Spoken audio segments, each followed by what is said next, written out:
Muito bom dia a todos, sejam bem-vindos aí ao 6º Congresso em Voz de Educação, com o tema Excelência na Gestão da Educação Pública. Hoje nós teremos uma apresentação muito especial do coral CAEB Ecos. Canto coral, jovens músicos, novos talentos.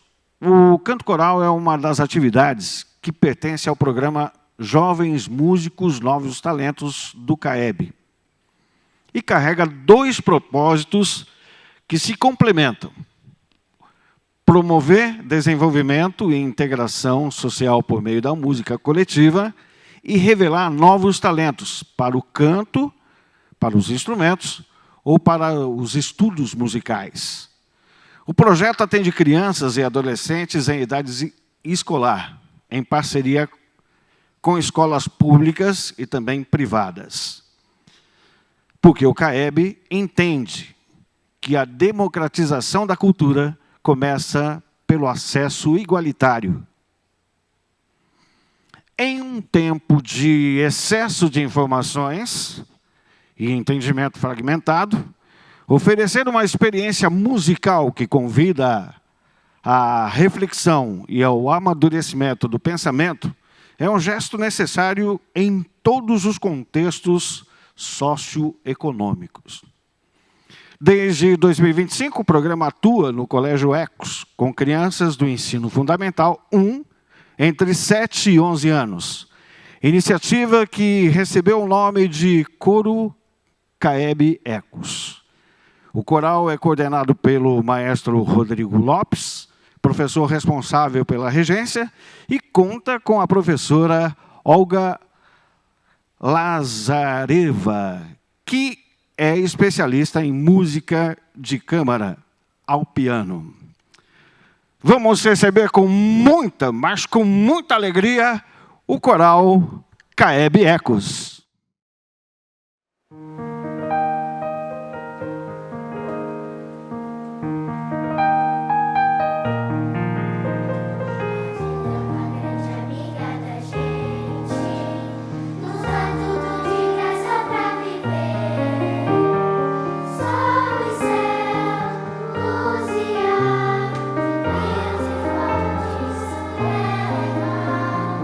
Somos os herdeiros do futuro.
Vamos aplaudir mais uma vez. Aí.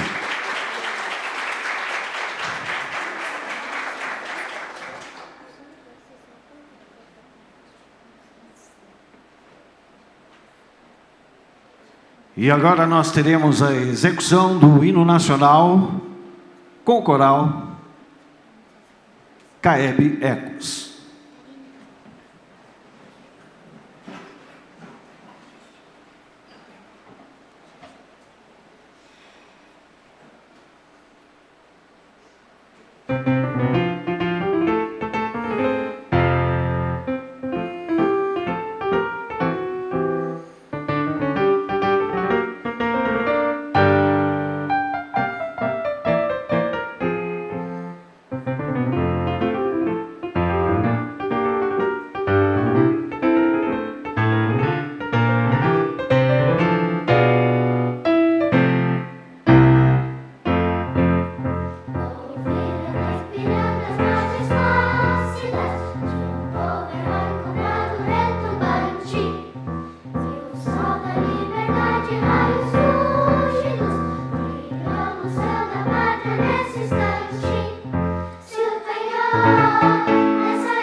Nossos agradecimentos aí ao coral Caeb Ecos, que abrilhantou já o início do nosso 6º congresso. Nós é que agradecemos pelo convite. Obrigado pela produção também de vocês.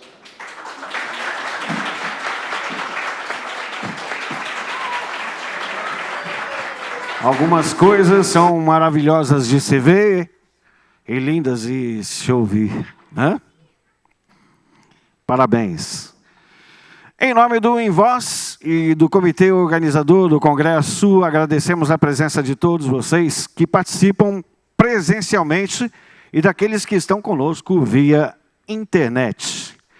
Este congresso está sendo transmitido ao vivo para todo o Brasil. Para assistir, acesse a sala de transmissão pelo QR Code que aparece na tela ou pelo site do Envoz, no endereço envoz.org/congresso.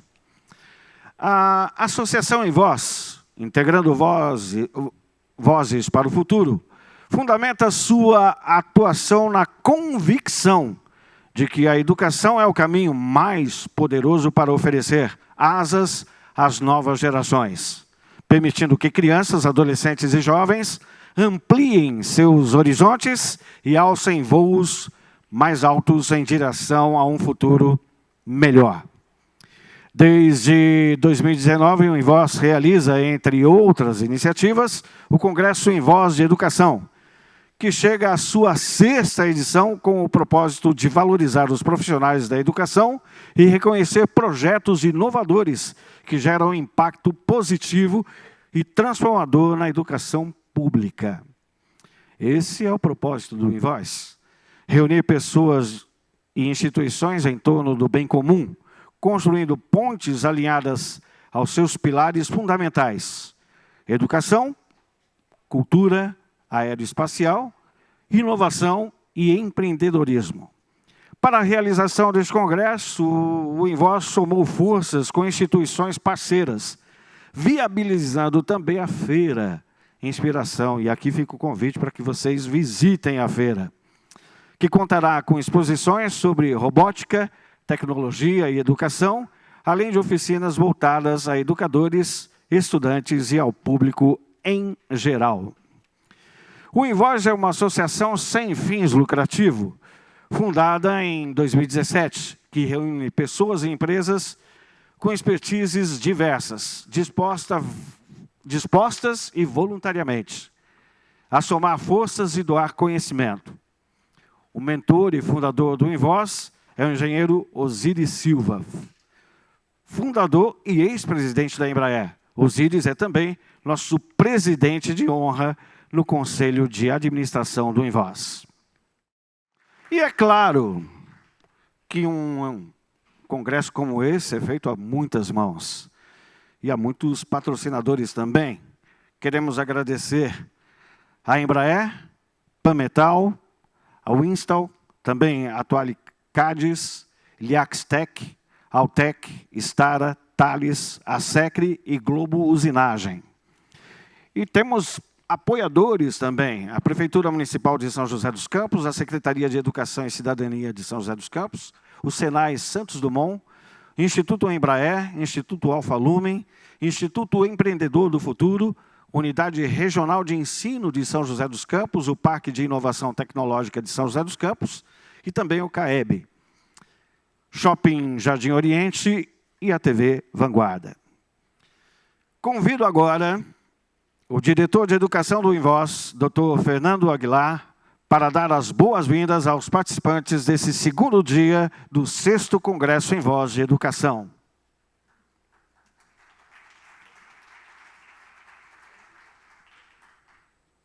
Bom dia. Eu queria fazer primeiro uma pequena enquete. Quem estava aqui ontem, levanta a mão, por favor. A minha pergunta é simples. Saíram da experiência de ontem com mais ou menos esperança na educação pública brasileira? Mas eu também, e eu acho que esse é o objetivo mesmo do nosso congresso, mostrar os exemplos de quem faz e dá certo na educação pública brasileira. Então, eu fico contente com essa reação de vocês, porque ontem nós tivemos vários homenageados, né? Além da pesquisadora Nuricel, do Alfa Lumen, nós vimos o exemplo do professor Amaury Gomes, do projeto do Sobral, que até nas próprias palestras subsequentes mostraram que teve grande impacto sobre a sociedade.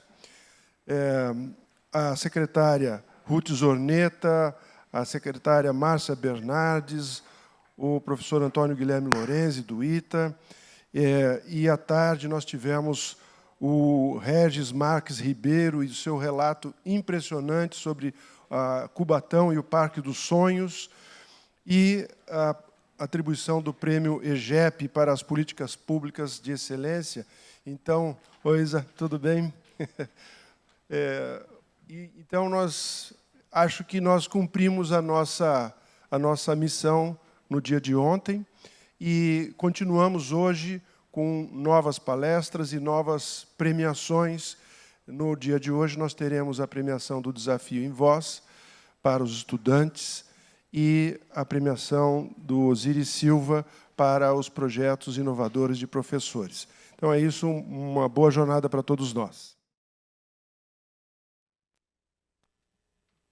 Olá, pessoal. Bom dia. Obrigado pela presença de vocês.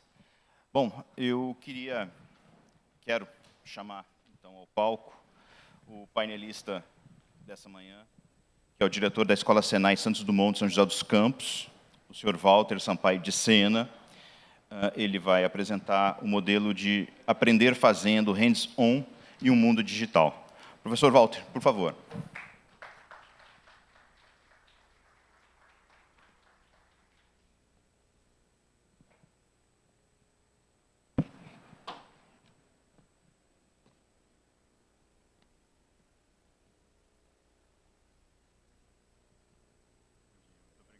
Fique à vontade. Bom dia, gente.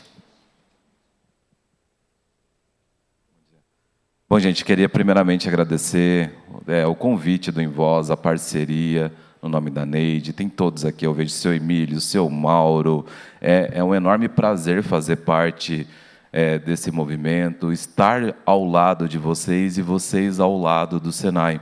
Então, vocês vão perceber, representando aqui um pouquinho do que podemos fazer, como terceira parte, contribuindo para a educação e a educação pública, né? Ajudando a impactar. Não tem como eu não iniciar falando um pouquinho do contexto, do que vem acontecendo, principalmente no mercado de trabalho, o que vem acontecendo com o nosso país. Então, eu vou trazer um pouquinho dessa contextualização em 4 pilares, em 4 pontos. O envelhecimento da população, isso aqui é muito bom, quer dizer que existe melhoras na qualidade de vida, mas o que isso também está impactando? Mudanças no mercado de trabalho, modelos de negócios que surgem constantemente, a forma de se operacionalizar modelos de negócios, o encurtamento dos ciclos das tecnologias, os empresários, né, quem vive no dia a dia sabe o quão a evolução de tecnologia, isso vem afetando, e as tendências demográficas. Vou trazer um pouquinho do contexto do que tem de tecnologia, áreas tecnológicas de São José dos Campos. Não tem como a gente falar, gente, no contexto do envelhecimento da população, só tem uma forma da gente conseguir competir na industrialização ou em qualquer área tecnológica, seja no varejo, no comércio, na indústria. É incrementar a produtividade do trabalhador. E isso passa também, com certeza, por tecnologia. Então, a maior necessidade de formação inicial continuada, surgiu tecnologias novas, tem que sim atualizar currículo, tem que sim que atualizar conhecimento. Isso daqui é fundamental para a sobrevivência das empresas, das indústrias e assim por diante. E também apoiar as indústrias na adoção dessas tecnologias, porque isso vem, essa mudança ela é constante. Vou mostrar agora aqui um pouquinho para vocês qual é a projeção. E é importante a gente dizer também o seguinte, gente, o Senai é uma instituição data-driven, é uma instituição que trabalha orientada a dados. E essa projeção aqui é um pouquinho disso que eu venho falando para vocês. Ó. Essa aqui é a pirâmide etária. Dá uma olhada, a projeção até 2050. Esses são os dados que nós temos de forma constante. Isso daqui vocês vão perceber o que está acontecendo e o que acontecerá se não trabalharmos de forma estratégica. Então, se vocês olharem, o que é isso daqui? Ó? População em idade ativa para o trabalho. Hoje, neste momento, nós temos, com dados de 2022, 70,19% da população em idade ativa. A projeção para 2050 é que tenhamos 63% em idade ativa para o mercado de trabalho. Walter, o que isso quer dizer? O que isso vai impactar? Hoje, muitos falam, falta, acho que todo mundo já ouviu falar nisso, né? Falta mão de obra qualificada. Daqui a pouco a gente vai falar assim, falta gente para trabalhar. É isso que está querendo dizer aqui, é essa projeção que nós temos, vai faltar mão de obra para trabalhar. Principalmente olhando aí para os modelos de negócios de empresas da indústria. Tudo bem, gente? Estão dando continuidade? Olha um comparativo aqui do envelhecimento da população e a dinâmica populacional.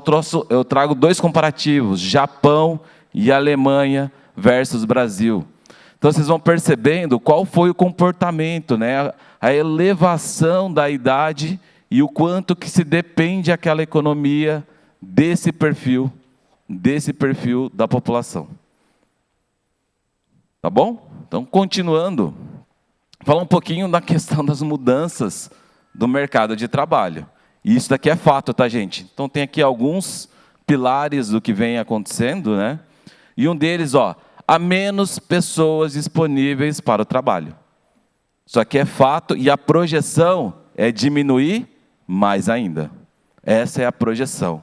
Cada vez mais fica a sensação, poxa, eu tenho vaga disponível e eu não consigo ter pessoas, não somente qualificadas, é não ter pessoas.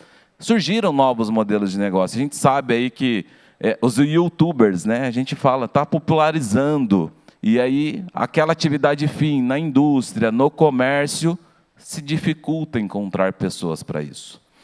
Redução da participação de jovens no setor industrial. Já dei um exemplo, um dos motivos. Eles preferem outras áreas do que o setor industrial. Um outro fator, a indústria compete com outros setores na busca por trabalhadores. Um outro, o emprego formal hoje compete com a informalidade. Então, a pejotização, o MEI, ele vem crescendo, contribui para a mudança da forma de contratação hoje em dia. Então, isso daqui é fato. O aumento de número de microempreendedores individuais, plataformização competindo com o mercado do trabalho formal. Dei um exemplo, claro, a questão dos YouTubers, né? Isso daí é algo que pegou, que está em crescente. O uso do programa de aprendizagem no setor industrial e ainda a conexão dos egressos com o mercado de trabalho formal. Então, isso aqui são fatores, né, que estão mudando esse contexto no trabalho. Ainda no contexto, na contextualização, a questão do encurtamento do ciclo das tecnologias. Então, ó, quando a gente traz um pouquinho da história, né, se a gente for aí, pensar bem, lá nos anos de 1785, né, quando surgiu a primeira onda de tecnologia, né, energia hidráulica, os têxteis, né, os teares e o ferro, demorou, e até as empresas maturar, absorver todas as tecnologias, perdurou por 60 anos.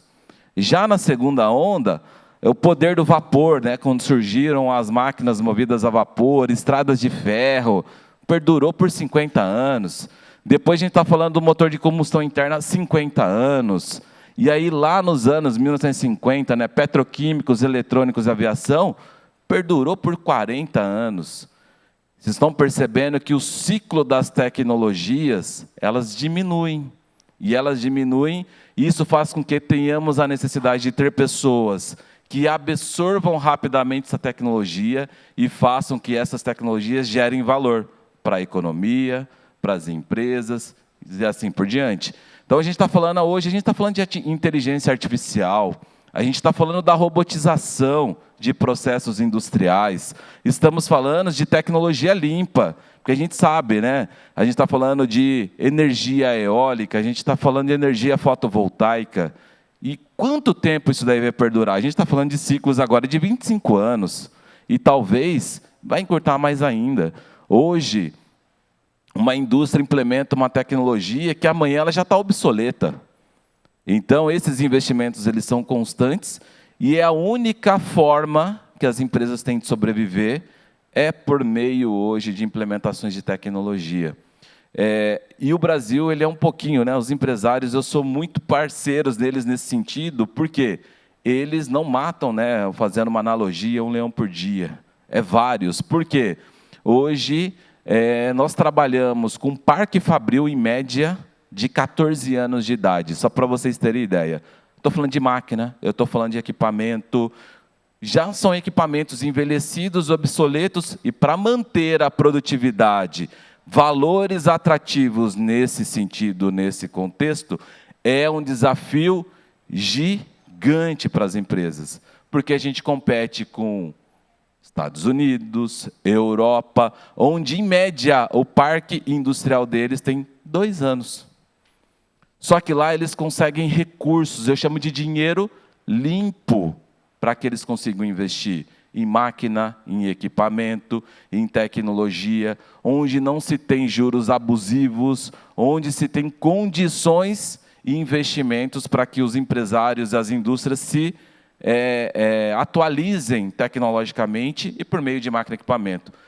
A única forma, gente, hoje, aí a gente tem que tirar chapéu para todos os empresários brasileiros, que o que a gente consegue extrair de cada um dos colaboradores é formidável. Então, é por meio da nossa mão de obra, e aí sim qualificada, que a gente consegue manter ainda a indústria produtiva. E a palavra de ordem hoje é produtividade. Se não conseguir produtividade, as indústrias, os modelos de negócios, seja de qualquer área tecnológica, está fadado a morrer. Infelizmente, é isso que vem acontecendo.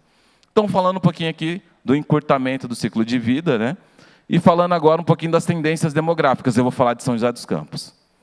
Eu vou falar um pouquinho das características das áreas tecnológicas, das indústrias que hoje possuímos aqui em São José.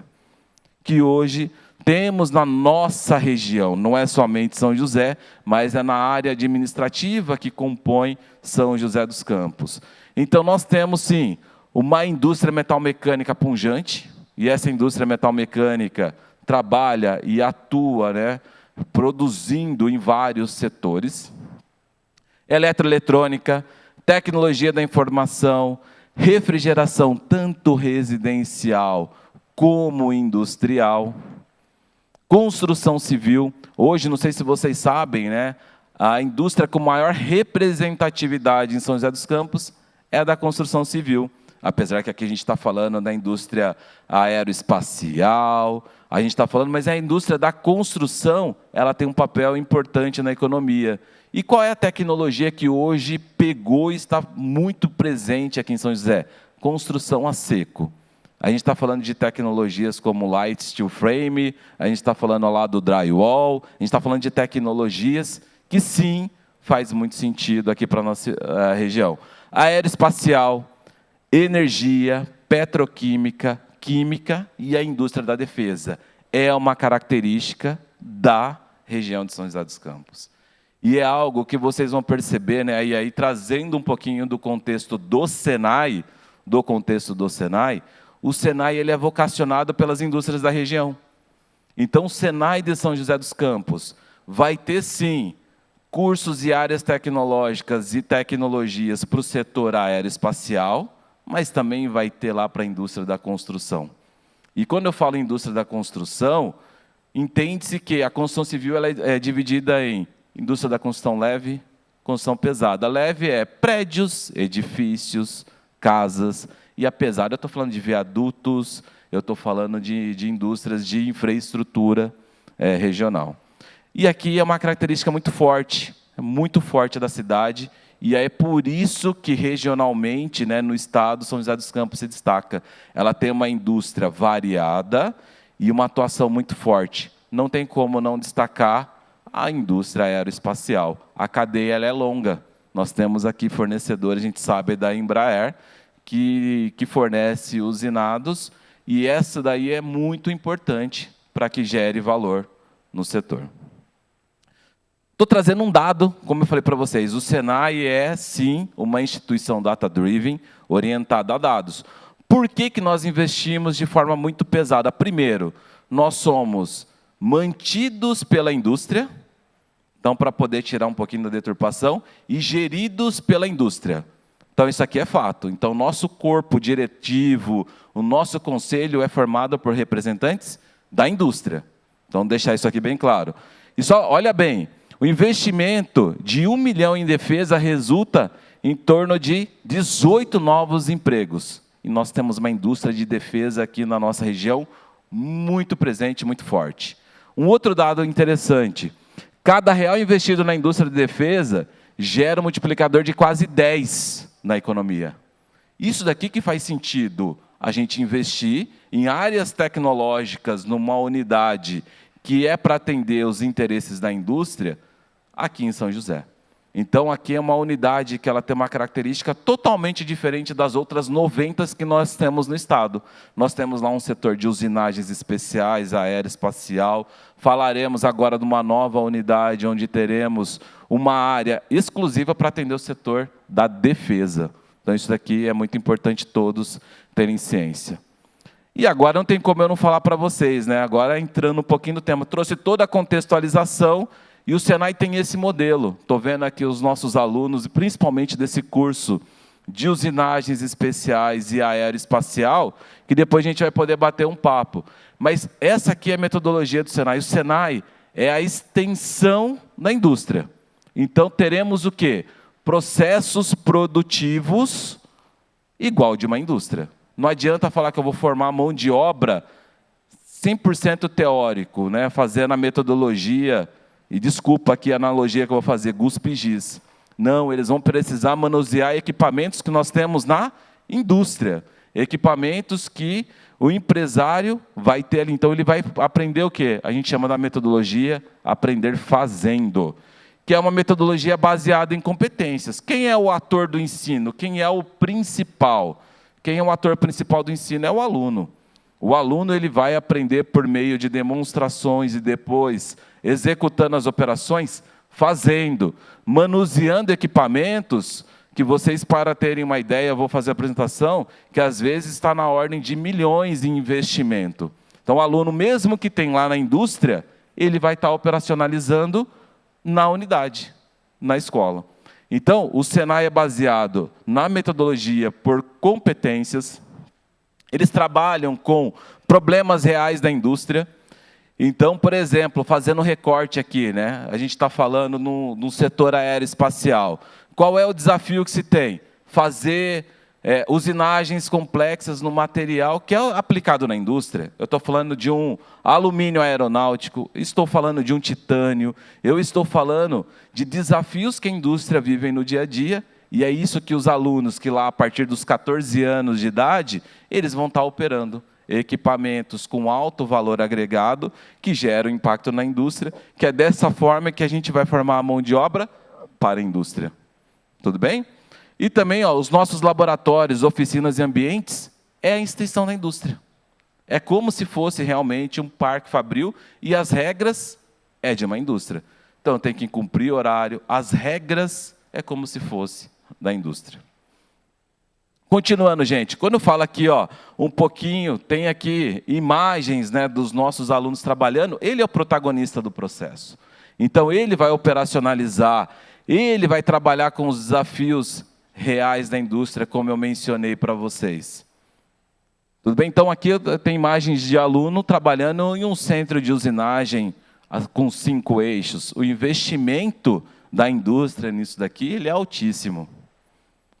Continuando, só para vocês terem ideia, isso daqui está simbolizado, né, que nós chamamos de série metódica do Senai São Paulo, e aqui é onde eles trabalham todas as operações para poder promover as competências necessárias para que lá ao término do curso ele saia com um perfil alinhado à necessidade, à demanda da indústria. É disso que eu estou falando. Aqui a gente está falando, apesar de ter uma imagem que simboliza ali uma aeronave, mas eu estou falando que ele fez usinagens de peças, né? Transformou o material, um alumínio aeronáutico, ele transformou o material, um titânio, e assim por diante. Continuando, só para vocês terem ideia, isso daqui é a cinemática da máquina. Então eles vão trabalhar, eu estou falando agora de tecnologia, eu estou falando de softwares de CAD, eu estou falando de desenho assistido por computador, eu estou falando de CAM, que é a manufatura assistida por computador. Isso aqui é que ele vê, é que a indústria trabalha, é que a indústria faz. Isso daqui ele consegue fazer a simulação, que é a cinemática da máquina, você percebe isso, ele pós-processa, gera uma linguagem, para depois ele ir para onde? Para uma máquina. Isso daqui é o aluno no dia a dia, trabalhando, fazendo o que ele faria numa indústria.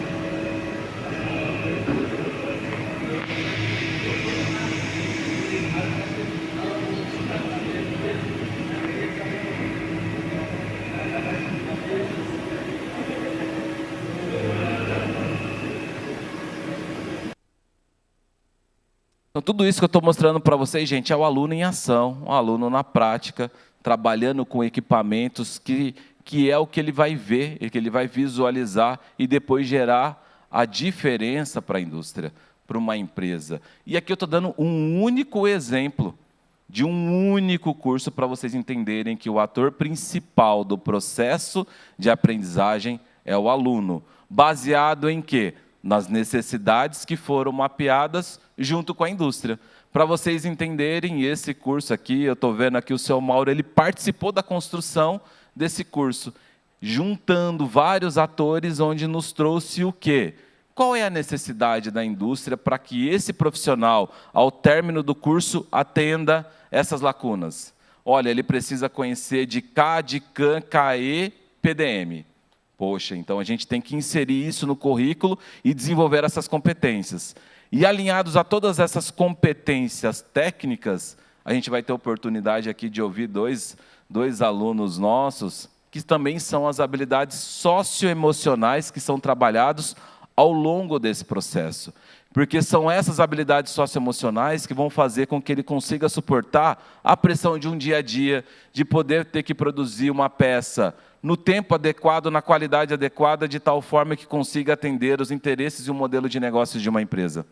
Então, a pressão que ele vai conseguir trabalhar no dia a dia. Então, são habilidades técnicas que ele adquire e também socioemocional para ele poder ter postura, trabalho em equipe, coesão e assim por diante.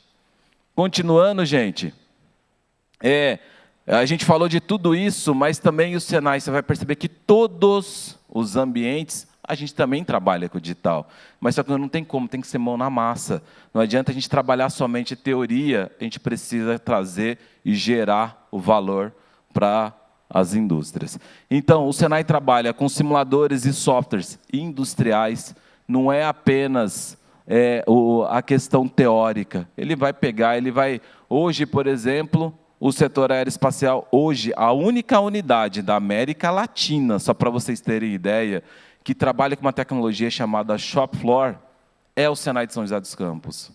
É a única unidade da América Latina. Está vindo o pessoal de fora, de outros países, para ver o que de bom a gente está fazendo para poder impactar o setor.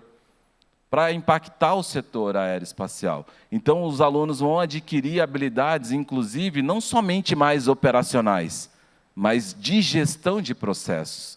E trazer essas habilidades contribui para que ele permeie, não somente na parte operacional do chão de fábrica, mas também que ele transite entre a parte técnica e tática da empresa. Então, isso daí é importante. A gente está falando aqui de indústria 4.0, automação e dados. Então, tudo isso a gente consegue trabalhar e contribuir com a gestão pública. Aí eu vou falar isso e colocar não só o Senai de São José dos Campos à disposição, mas também o Senai São Paulo. Ambientes híbridos, né? A gente tem tecnologias para trabalhar de forma online. Então, nós temos a educação online, onde, para transcender aqui a nossa região de São José dos Campos, a gente pode trabalhar o Brasil todo. E também laboratórios físicos. Continuando, né? A gente vai além do uso de computadores. Você vai ver lá, quem tiver a oportunidade de visitar o Senai, laboratórios, a infraestrutura, ela é fantástica. Então, a gente vai ver lá, os alunos têm condições para desenvolver as suas habilidades e competências técnicas. Desenvolve soluções tecnológicas. Ontem a gente teve a grata surpresa, né? O Senai de São José dos Campos disputou aí, pelos alunos, um projeto do Departamento Nacional e teve uma equipe que se sagrou campeã. Mas desenvolvendo o quê? Soluções tecnológicas baseado no desafio da indústria. Sagrou campeã, vai ter um investimento, os alunos ganharam a faculdade totalmente paga por esse projeto, notebooks. Então, isso daqui, ele é realmente gratificante ver os alunos desenvolver essas habilidades, ter o poder de resolução baseado em desafio. Então, a indústria tem um desafio e eles trabalham baseado nesse desafio. E as competências técnicas e socioemocionais que eu já comentei com vocês. Trazendo um pouquinho para vocês a possibilidade, né? O Senai como um parceiro do poder público, né? Para poder ajudar a impactar na educação pública, olhando para o pilar do terceiro setor. Então, as articulações com redes municipais, estaduais, projetos com alunos da rede pública, a gente já vem fazendo isso, tá? Em São José dos Campos, a gente tem uma atuação num raio aqui, são 7 municípios, então a gente trabalha até lá em Ubatuba, Caraguatatuba, Ilhabela, então a gente tem atuação em todos esses municípios, alinhado sempre às necessidades da Secretaria de Educação.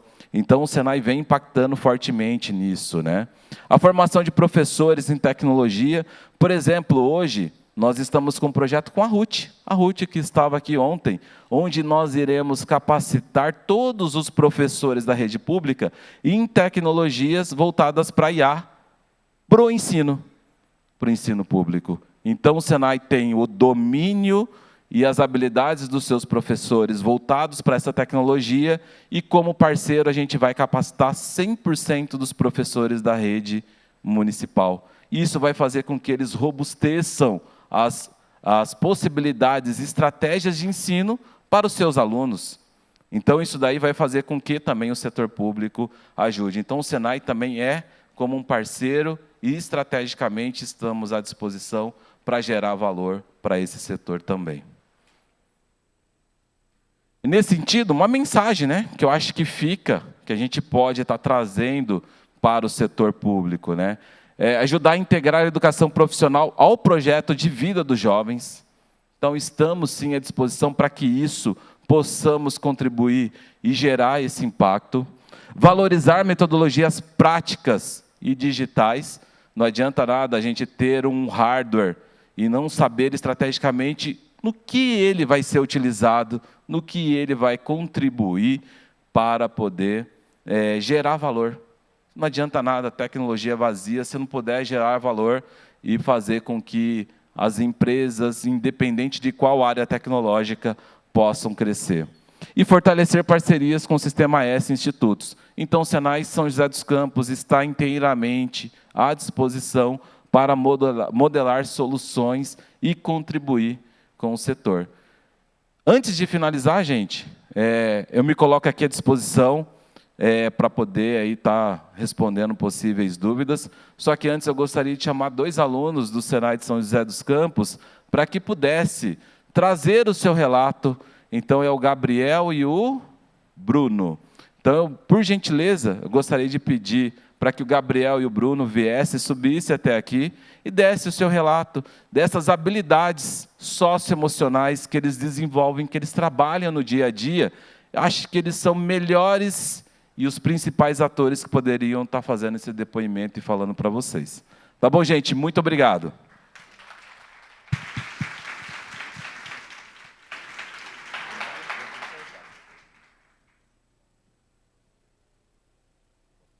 Pessoal, venham para cá.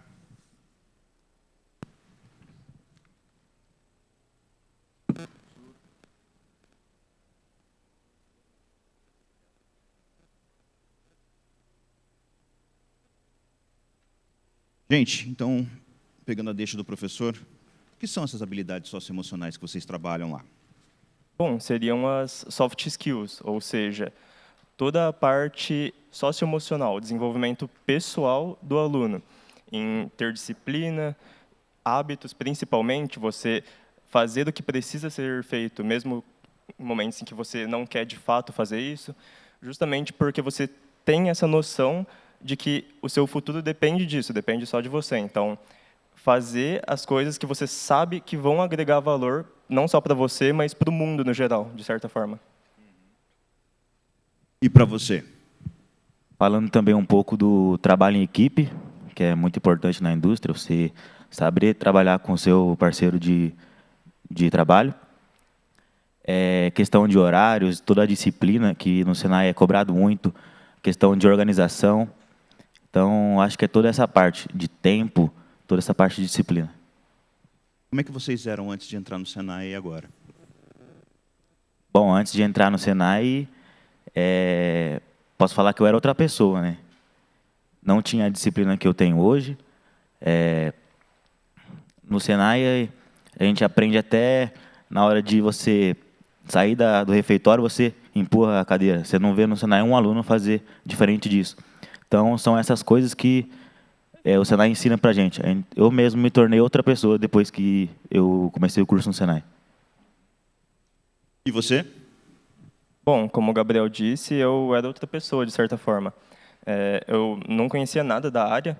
Eu tinha me formado no ensino médio há cerca de 6 meses, quando eu comecei no curso. Eu não tinha objetivo nenhum na vida, para ser bem sincero, bem direto ao ponto. Então, quando os meus colegas me empurraram para fazer o curso, disseram, vale a pena, faz isso sim. Cara, eu fiquei meio relutante na hora, porque, nossa, eu tinha saído da escola, eu não gostava de estudar na época.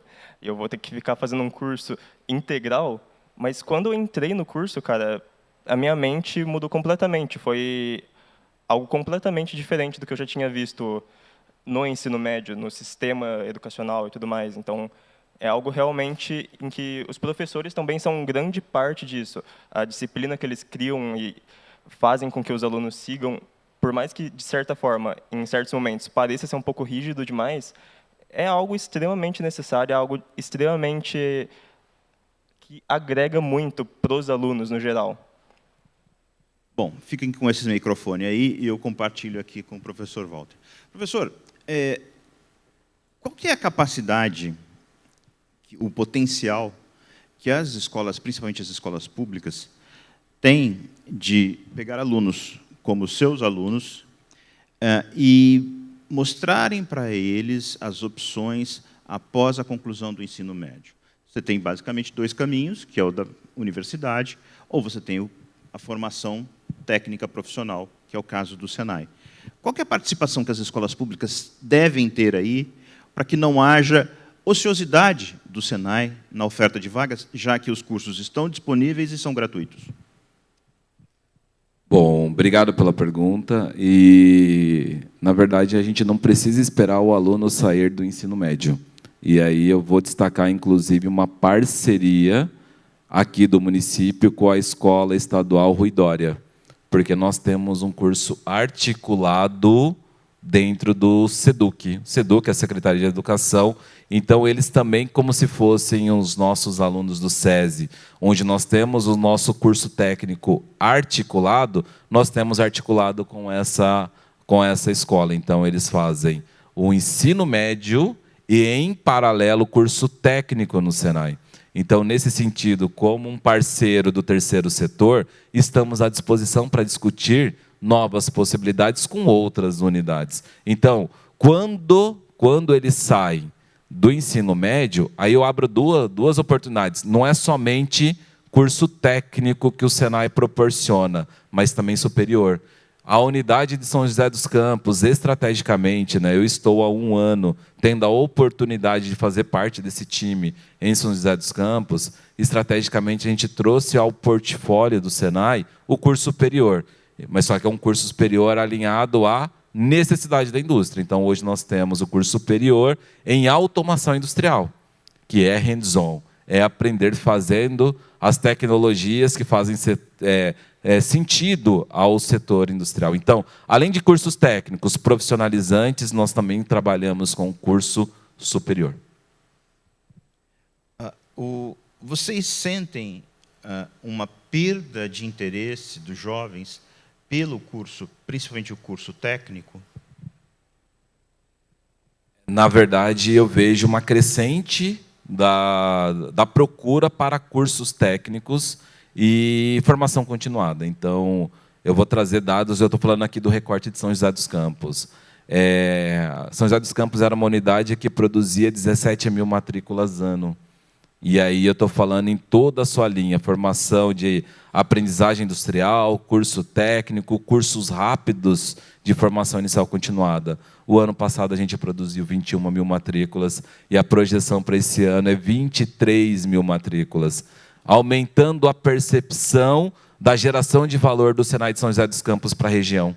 E isso faz com que os nossos professores, toda a infraestrutura, seja ela do Senai ou Senai indo em company ao local, fazendo sentido, gerando valor para a cidade. Vocês acreditam que qual é o potencial de geração o potencial de interesse que pode ser atendido pelo Senai? Olhando para a população de São José dos Campos, essas 23 mil vagas que vocês pretendem preencher, respondem a 100% da demanda ou a cidade poderia demandar ainda mais?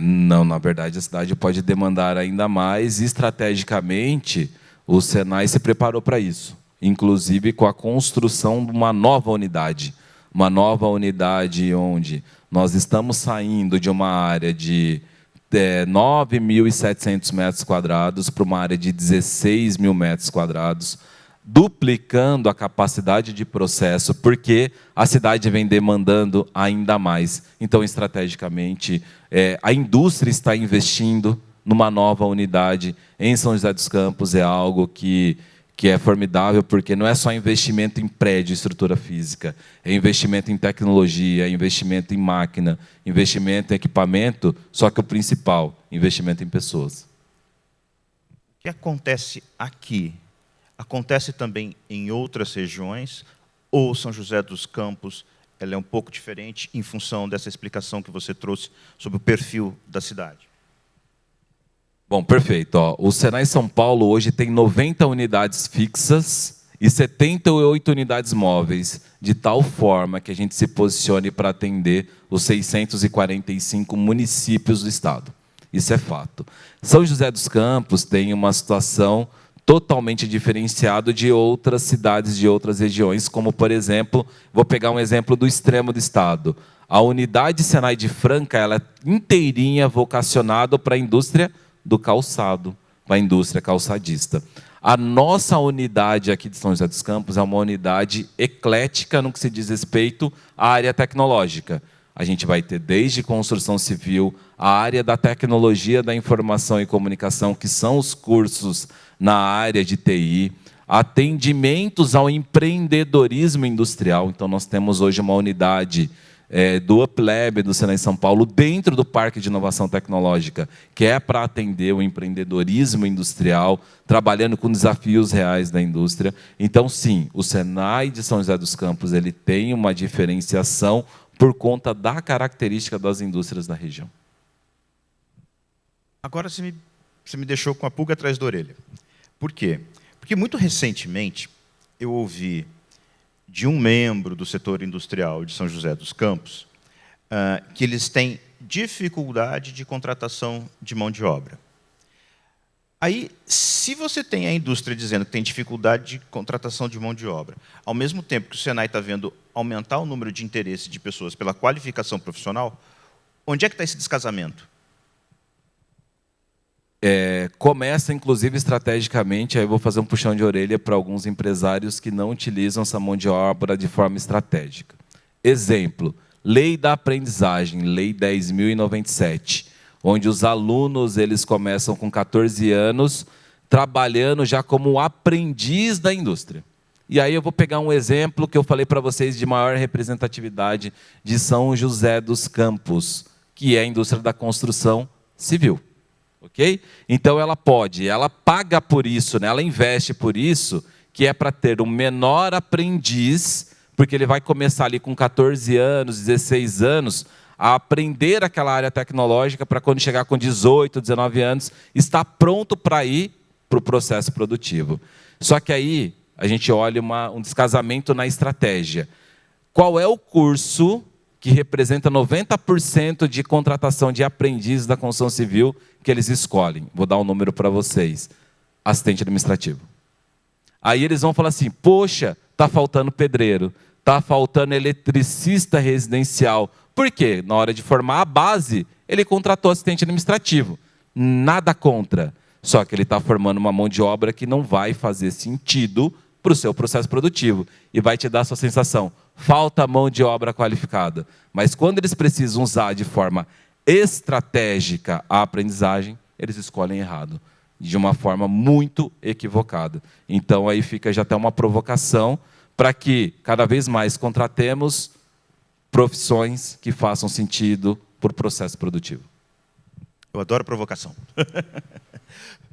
Bruno, primeiro você, depois o Gabriel.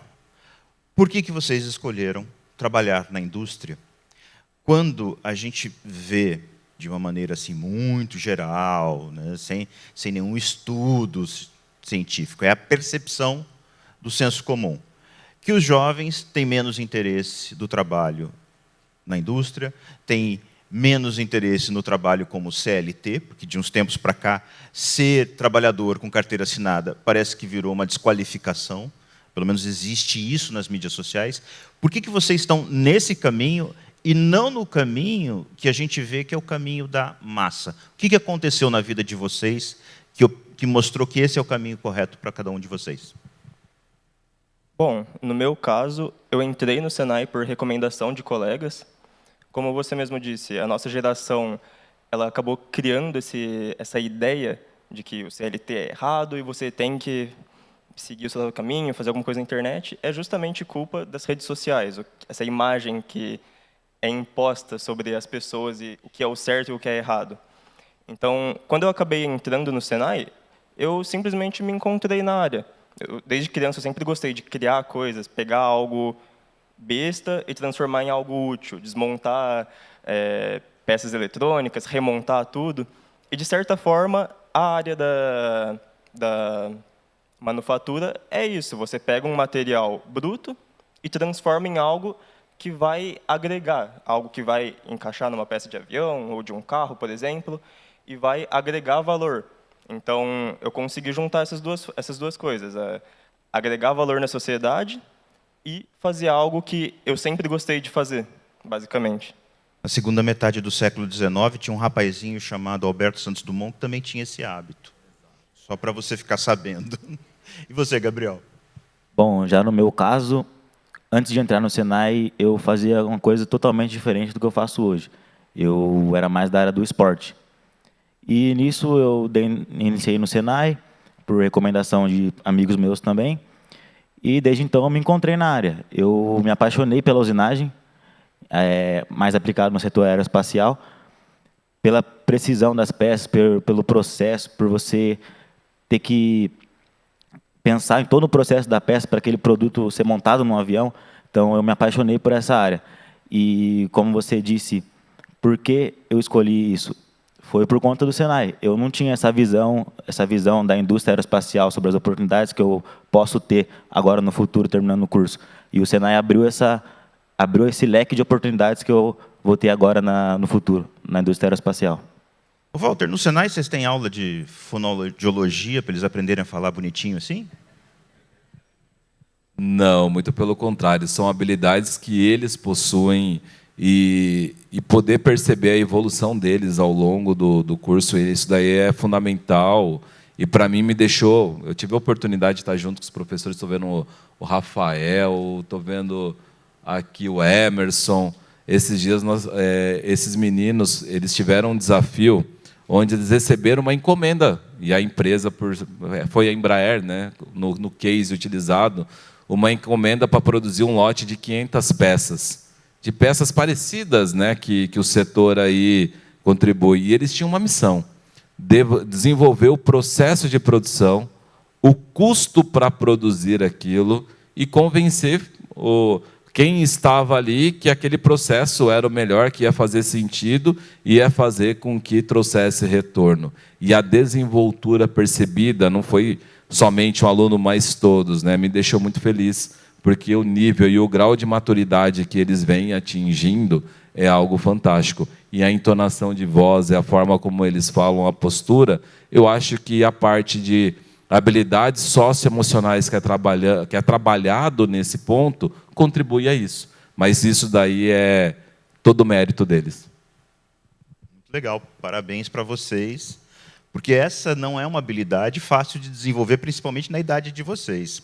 Bom, agora eu queria saber uma outra questão. Você está falando, você trouxe o primeiro ponto, que é uma transformação na sociedade. Essa é uma transformação inevitável, ela está dada e tem data para ocorrer. Então, a gente pode se preparar para ela, porque a gente sabe e a gente tem tempo, que é o envelhecimento da população brasileira. Só que a gente ainda tem modelos de negócio que privilegiam, talvez, a contratação do jovem em detrimento da experiência das pessoas, principalmente acima dos 40 anos de idade.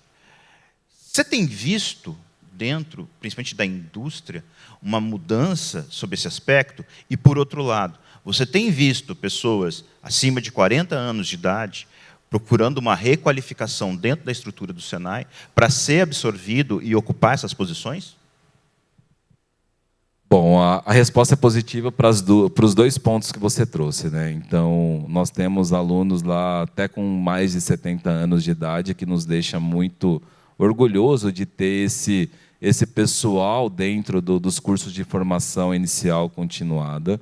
Porém, você percebe a vontade dos jovens, né, pelo menos não na minoria, mas na maioria, por áreas tecnológicas mais atrativas para se trabalhar. E aí eu vou pegar os dois extremos. Eu venho falando aqui um pouquinho da construção civil, e aí nós temos aqui a área aeroespacial. Então, aqui eu estou falando trabalhar com máquinas com comando numérico computadorizado. Então, estou falando de máquinas ACNC, 2 eixos, 3 eixos, 4, 5 eixos, alta tecnologia, como também eu posso falar da construção civil. A construção civil não é uma profissão que ela é romantizada.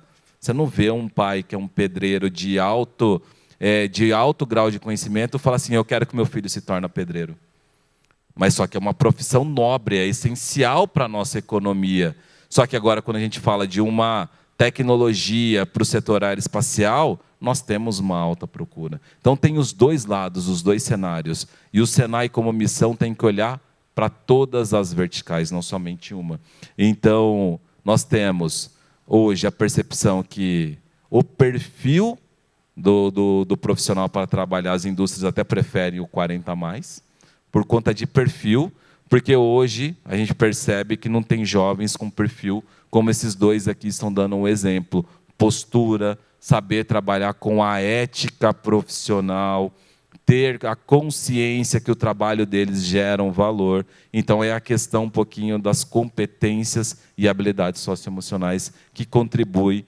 E é esse o nosso papel. Por que esse é um pilar fundamental no curso deles, né? Porque hoje a gente sabe que a questão da postura, o imediatismo daquele profissional que hoje vai para uma empresa e fala assim, poxa, eu cheguei hoje para trabalhar, não sabe que ele vai ter uma trilha para percorrer, ele já quer saber quando é que eu vou ser chefe, quando é que eu terei uma sala com ar-condicionado, um computador. Então, ele já tem essa questão de imediatismo. Comecei a trabalhar ontem, já quero ser chefe. Aqui eles trabalham, eles sabem o caminho que eles precisam percorrer para se tornar bons profissionais, conseguir liderar equipes, e essas habilidades que eles estão desenvolvendo, socioemocional, com certeza, no futuro, eles serão bons líderes.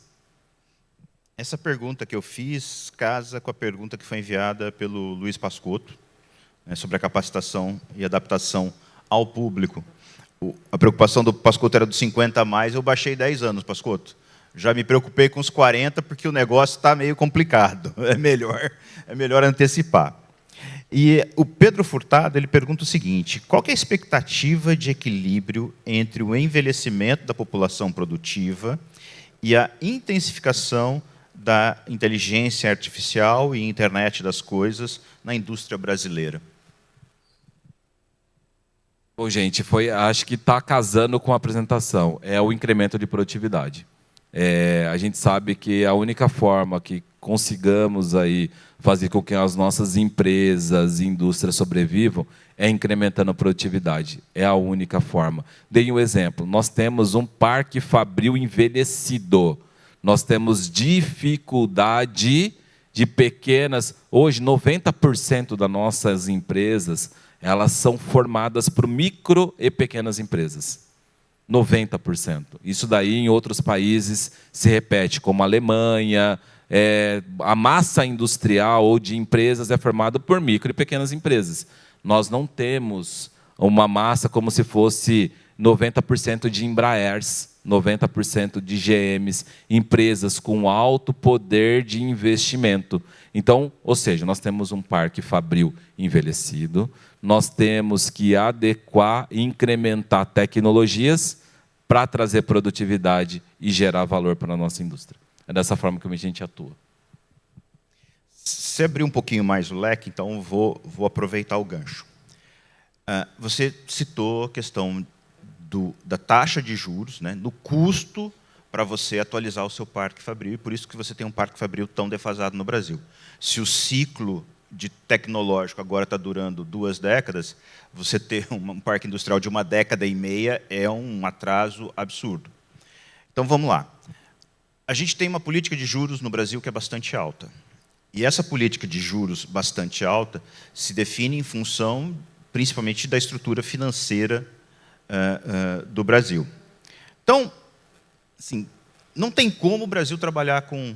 A estrutura como o Brasil se organiza, não tem como você trabalhar com taxa de juros baixa.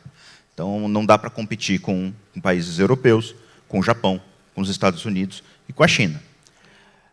Porém, existem setores no Brasil que são extremamente produtivos e que não reclamam de taxa de juros.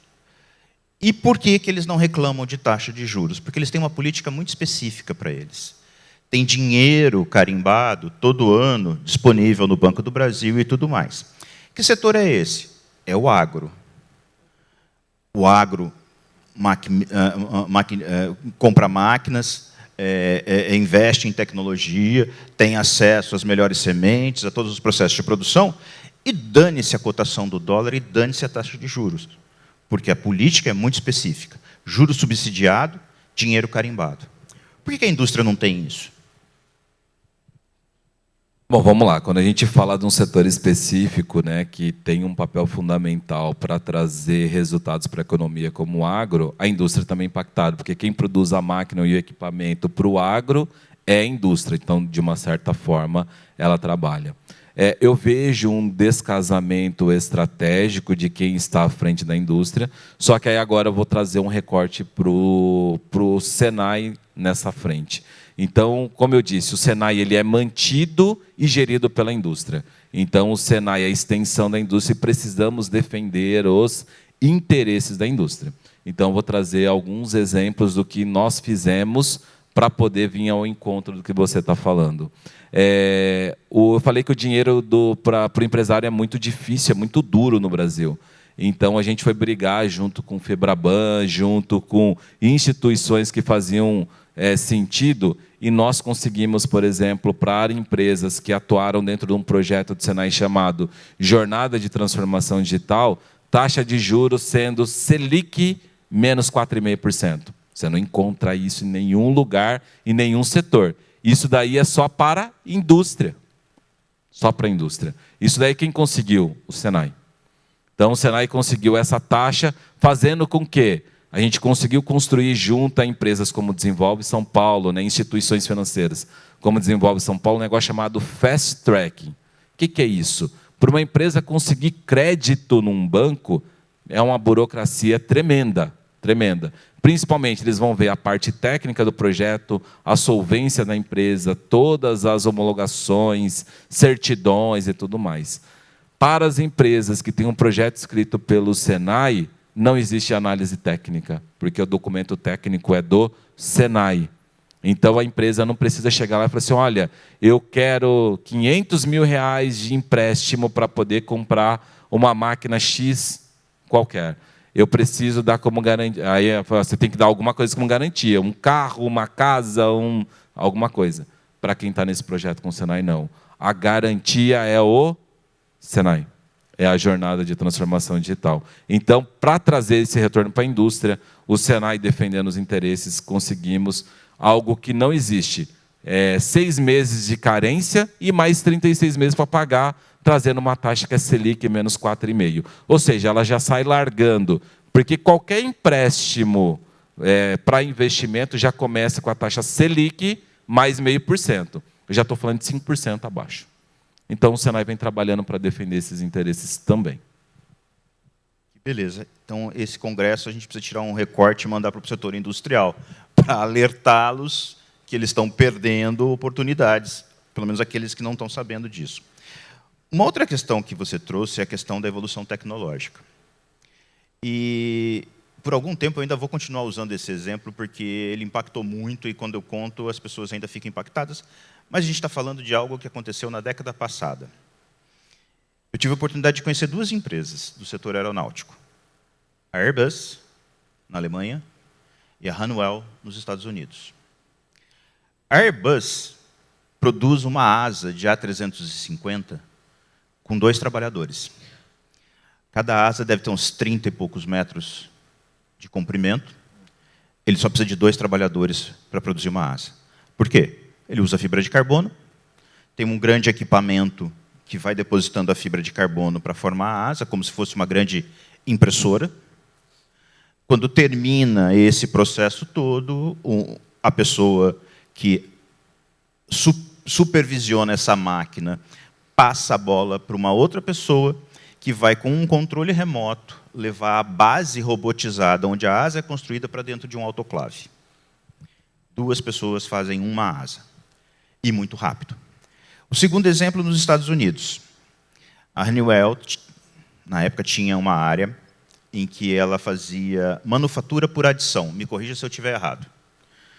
Aprendi lá. A manufatura por adição é você adicionar material para formar a peça que você quer, que é diferente do processo de usinagem, que é a manufatura por subtrativa, que você coloca um bloco e vai desgastando ele até formar a peça. A manufatura por adição também remete a uma impressão em 3 dimensões.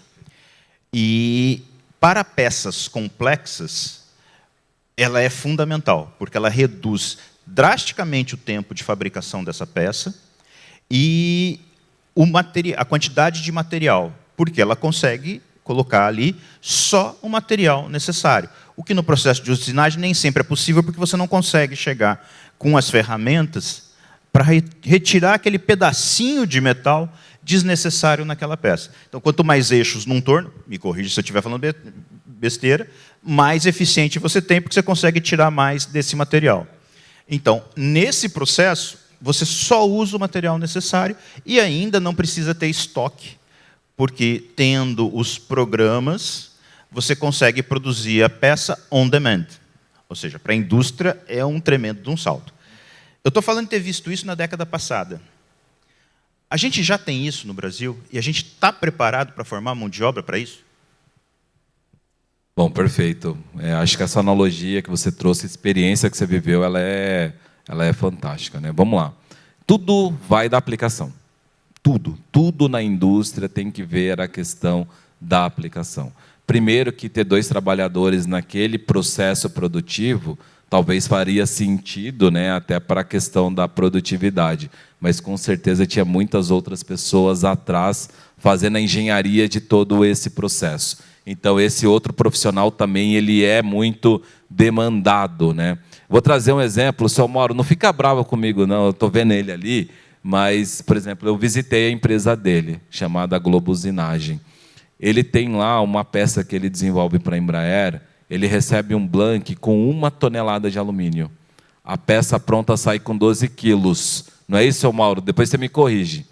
Então, 12 quilos, porque ele trabalhou num processo de usinagem subtrativa. Mas por quê? Poxa, ficou lá 988 quilos de alumínio que virou cavaco, que virou um processo. E por que a questão da aplicação desse processo ele é fundamental? Porque o setor aeronáutico, a questão de qualidade não se brinca. Eu não posso correr o risco lá em cima de um material ter fadiga por conta de processo. Por exemplo, na metalmecânica é muito comum eu soldar, eu dobrar o material, e todos esses processos, quer queira, quer não, eu modifico a estrutura interna dele.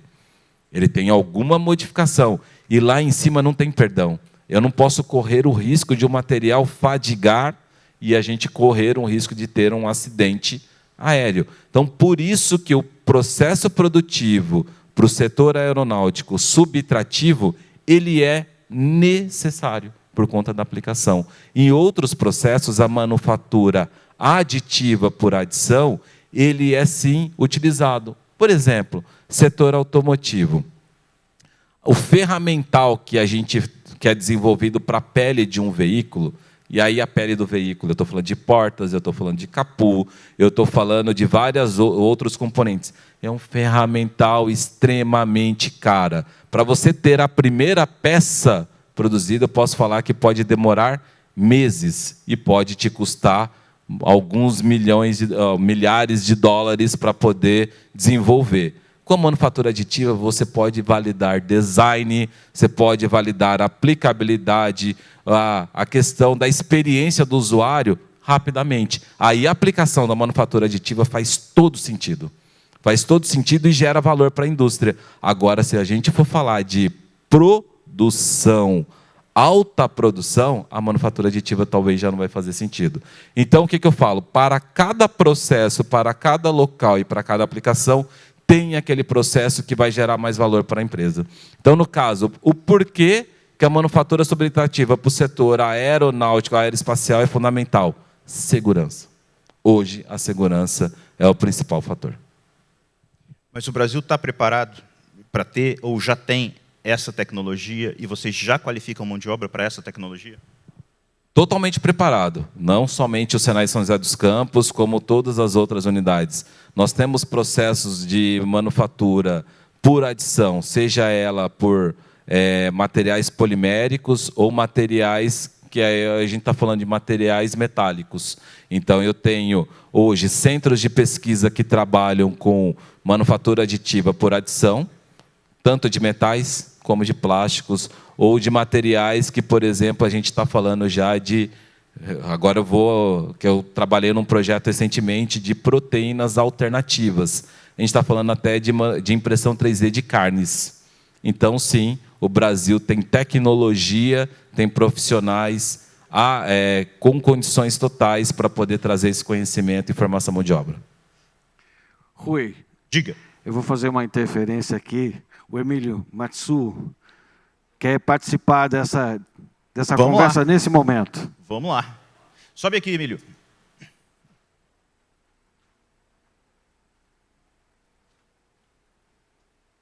Acho que eu provoquei. Bom dia a todos. Então, falando um pouquinho da evolução das tecnologias, né? Nenhuma tecnologia é utilizada antes de você dominar todos os ciclos dessa tecnologia, desde o projeto. Então, se eu vou fazer uma automação, eu tenho que projetar o avião para ser automatizado, né? É uma maneira diferente de você projetar.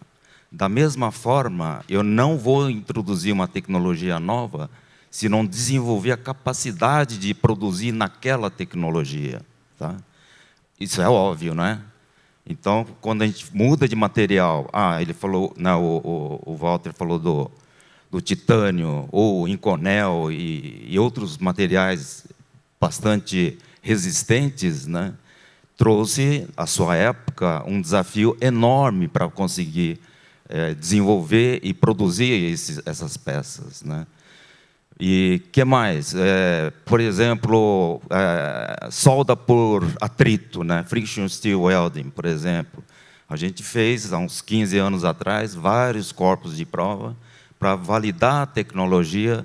Por quê? Porque sem essa validação você jamais poderia usar, né? Mas não fica só nisso, né? Eu uso material composto, fibra de carbono, por exemplo, eu tenho que dominar também a tecnologia de reparo.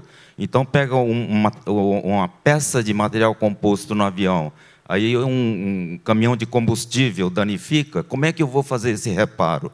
Então, de novo, eu tenho que projetar para aquela tecnologia, desenvolver a tecnologia de produção e também de manutenção na frota.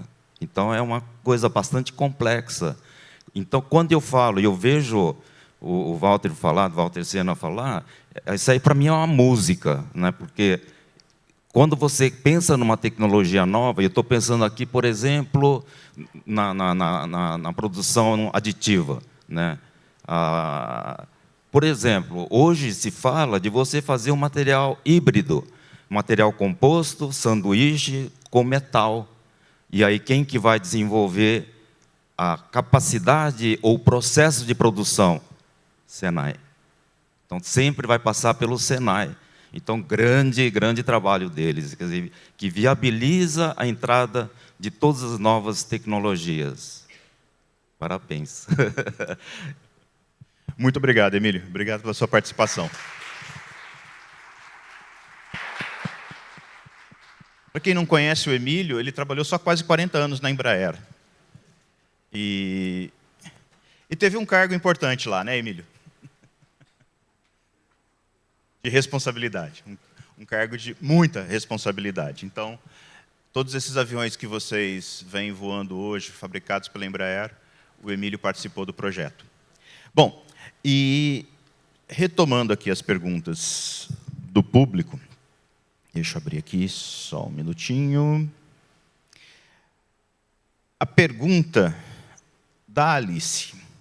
Quando o estudante diz que não gostava de estudar, que não gostava do ensino médio, que não gostava da escola, e que isso mudou depois do Senai, o que aconteceu?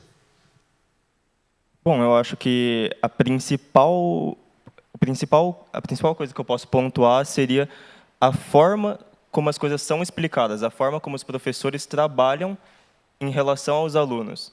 Não é de uma forma em que você, de certa forma, é obrigado a fazer algo. Os professores te auxiliam, eles vão com você, te dão a liberdade para trabalhar de uma forma que você se adapte mais, justamente para fazer com que você consiga se desenvolver por conta própria, não seguindo um roteiro certinho. Você tem que fazer X, Y e Z. Você tem que entregar o produto final, você tem que entregar os resultados, tanto as soft skills quanto as hard skills, mas você pode fazer isso da forma como você achar melhor, da forma como você conseguir se adaptar mais, desde que, claro, siga os principais pontos, as características necessárias para entregar esse resultado da forma correta. Você falou soft skills, que você já explicou o que são as habilidades socioemocionais, e agora falou hard skill. O que é o hard skill? As hard skills seriam as habilidades práticas. Você saber operar uma máquina, saber realizar a programação de uma peça, por exemplo, realizar o CAD, o desenho técnico, seriam todas as habilidades práticas que o aluno desenvolve durante o curso. As matérias, de fato, fazer a peça, preparar a máquina, organizar a oficina. Então, na escola, antes de ir para o Senai, o que você tinha foi muito hard skill, muita matéria, conhecimento de matemática, língua portuguesa, geografia, história, ciências e tudo mais. Por que no Senai o pacote de hard skill lá é mais interessante do que era na escola antes? Visão do aluno, tá? O que passou a fazer mais sentido?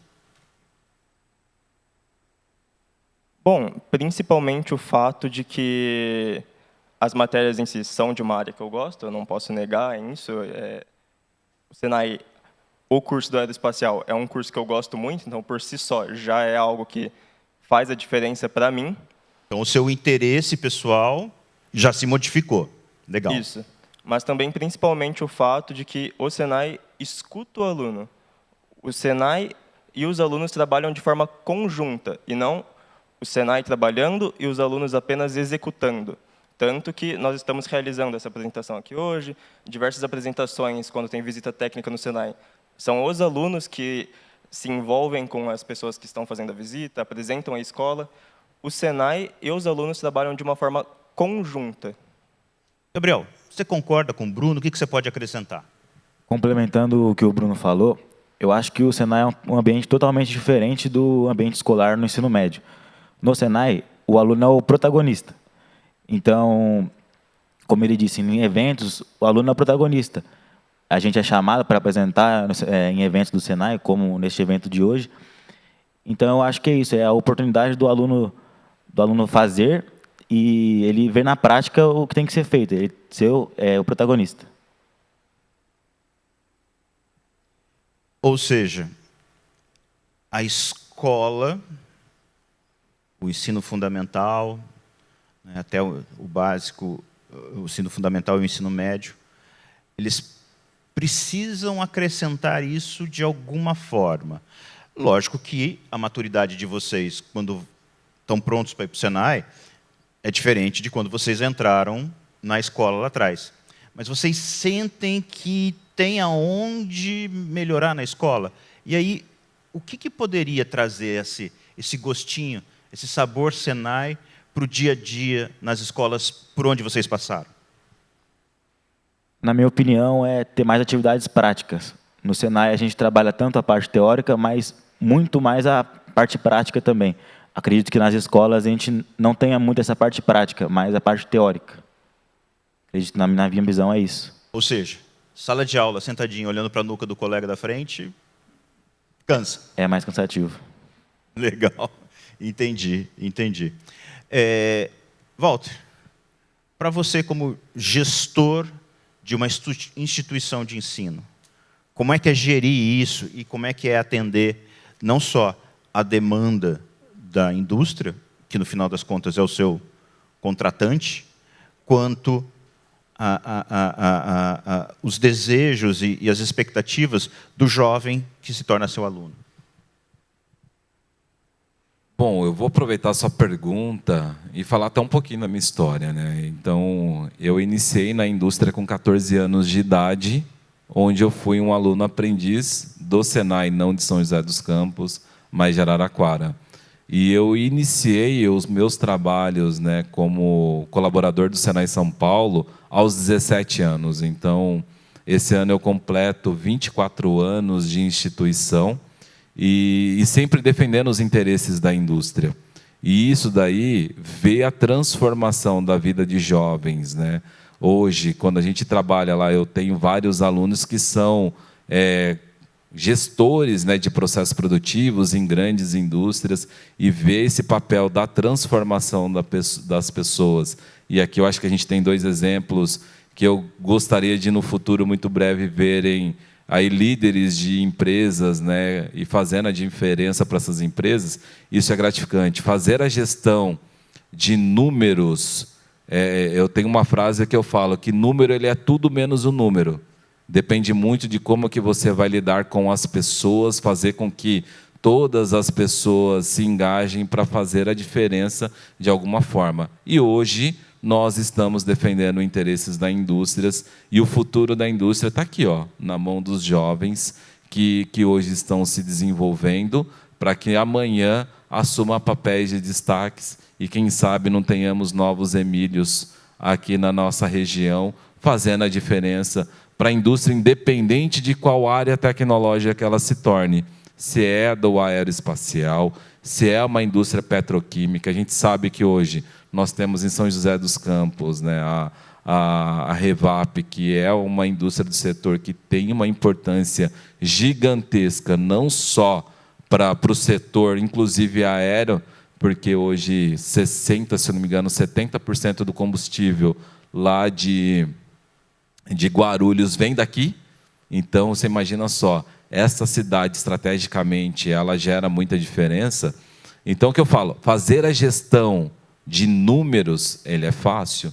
Difícil é você trazer as pessoas com o mesmo propósito, né, trazendo essa possibilidade. O que eu posso dizer, há 1 ano à frente desta unidade, esse time, né, eu vejo aqui os professores, aí ficou o agradecimento, porque quando eles falam, pô, trazer mais a parte prática, né, no dia a dia, só que eu estou falando que eles mexem com equipamentos industriais. Tem um fator que a gente não fala que é muito difícil, e aí eu enalteço o trabalho dos professores, que é a questão de segurança. Se um aluno fizer qualquer besteira, ele se machuca e machuca feio. Eu estou falando que eles estão trabalhando com ferramental que o pessoal trabalha na indústria, e às vezes eu tenho um jovem de 14 anos de idade manuseando um equipamento que não só pelo valor dele, né? Às vezes é um equipamento que custa 2, 3 milhões de reais, mas eu estou falando também pelo fator de segurança. Então, tem que enaltecer sim, o trabalho dos professores, o poder de concentração no desenvolvimento de uma habilidade que ele precisa fazer no equipamento, ele tem que ser altíssimo. Então, eu saí lá dos meus 14 anos de idade, hoje eu estou com 40 anos, tendo a oportunidade de estar ao lado desse pessoal hoje na unidade de São José dos Campos, e hoje eu posso dizer, é uma unidade de referência para o país, não só pelo que eles fazem, é pelo que esses meninos aqui vêm produzindo para as nossas indústrias. Bom, deixa eu trazer o comentário aqui da Cláudia Renata Santos Vilela. Ela diz que é super importante a parceria do Senai com o itinerário técnico do ensino médio das escolas estaduais. Ela reconhece essa importância toda. E aí, pergunta da Alice para o Bruno e para o Gabriel. O que fazer para que adolescentes possam ser sensibilizados para se interessarem por formação técnica profissional? O que o esporte contribui para a sua desenvoltura socioemocional? Quem começa? Peraí, desculpa, a sua parte do esporte? Então vamos por partes. Primeira questão, o que fazer para que os adolescentes possam se sensibilizar para ter mais interesse por formação técnica profissional? Bom, muitas vezes eles não sabem, né? A informação às vezes não chegou até eles. Então eu acho que fazer eventos como esse ou ir nas escolas e apresentar o Senai, acho que seria uma forma bem vista para trazer eles, né, para essa parte técnica. Uhum. E o que o esporte contribuiu para a sua desenvoltura socioemocional? Acho que a questão da disciplina. Eu aprendi bem desde pequeno, né, sobre ter disciplina, chegar em horário nos treinos, sob a pressão de um jogo, no meu caso de futebol. Eu acho que isso ajudou muito na minha parte da socioemocional.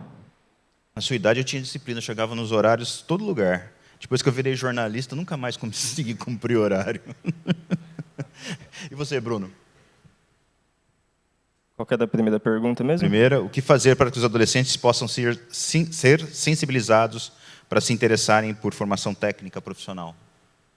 Bom, eu acho que é como o Gabriel disse, trazer essa informação a eles, tentar, de certa forma, mostrar para os jovens que isso não é a mesma coisa que eles já estão acostumados a fazer. Mostrar que é algo diferente, que é algo que, de fato, agrega, não só para eles, mas para as outras pessoas no geral. Fazer com que eles criem essa empatia, eu acho que dá para dizer dessa forma, em relação a enxergar o mundo de uma forma mais global, uma visão mais holística em relação a isso. E, de fato, tenham interesse nessas áreas mais fabricação de aviões e tudo mais. Não aviões em específico, mas a manufatura no geral. Ou seja, as mídias sociais são muito boas para convidar você para virar influenciador. Mas nenhuma mídia social diz para vocês, olha só, vocês podem fazer um curso no Senai de engenharia aeroespacial. Não tem. Não, é exatamente isso. As mídias sociais, as pessoas mostram apenas o que elas querem mostrar. Nossa, eu fiz R$1 milhão em 2 dias, e não sei o quê. Mas a vida real não é dessa forma. As mídias sociais, que muitas vezes são muito úteis, você consegue achar conhecimentos interessantes, você consegue se desenvolver utilizando elas. Sim, porque o Senai está lá, mas é que o algoritmo não mostra, né? Bom, em relação ao esporte, eu admito que eu nunca vou muito chegado em praticar esportes físicos, mas eu entendo, sim, que é muito importante, principalmente na criação de disciplina das pessoas, o trabalho em equipe. Essas soft skills desenvolvidas no Senai são relativamente semelhantes às soft skills desenvolvidas em um esporte, seja o futebol, por exemplo, que você precisa de muito trabalho em equipe, muitas vezes você faz uma jogada sem nem se comunicar com o seu parceiro, você faz e ele já identifica na hora o que foi feito. Tudo isso, o trabalho em equipe, disciplina e o foco no geral. Legal. Aproveita que você é jovem e magrinho, que você ainda não precisa do esporte, depois que você fica um pouco mais velho, você é obrigado a fazer, não tem jeito. Walter, para a gente encerrar, qual é a sua mensagem que você pode deixar, principalmente sobre a gestão das escolas públicas e como essa gestão pode se aproximar mais do Senai? Bom, aqui eu estou fazendo um recorte do Senai de São José dos Campos. O Senai, primeiro, a gente se coloca sempre à disposição e a gente também busca.